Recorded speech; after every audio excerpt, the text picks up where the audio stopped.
The Independent Commission for Infrastructure or the ICI.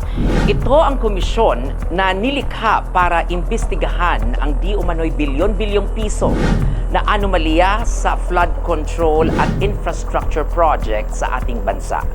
Projects na taon-taon pinupondohan, projects na sinasabi nating para sa kaligtasan ng mamamayan. Pero ngayon, March 31, magsasara na ang ICI. Yes, magsasara na ang komisyon na dapat sana'y maglatag ng buong katotohanan tungkol sa posibleng pinakamalaking pagnanakaw sa kasaysayan ng Pilipinas. At ang tanong ng bayan, nasaan na ang resulta? May mga dokumento raw, may mga referrals sa ombudsman, may mga kahon-kahong ebidensya. But the Filipino people are asking something far more basic. Nasaan ang pananagutan?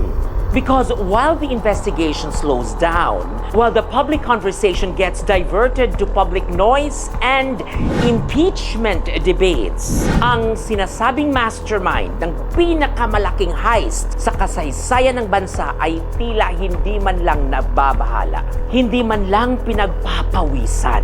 Habang ang ordinaryong Pilipino ay nagbabayad ng mataas na buwis, tumataas na kuryente, tumataas na pamasahe, tumataas na gasolina, may mga taong inaakusahan na nagnakaw ng pondo ng bayan na parang walang nangyari. Still comfortable, still powerful, still possibly enjoying caviar for lunch. At dito dapat maging malinaw ang posisyon. The Filipino people deserve answers. Hindi pwedeng matapos ang isang komisyon na parang nag-file lang ng paperwork. Hindi pwedeng matapos ang investigasyon na walang malinaw na pananagutan. Because flood control funds are not abstract numbers. Kapag ninakaw ang perang iyan, baha ang kapalit. Baha sa bahay, baha sa kabuhayan, baha sa buhay ng ordinaryong Pilipino.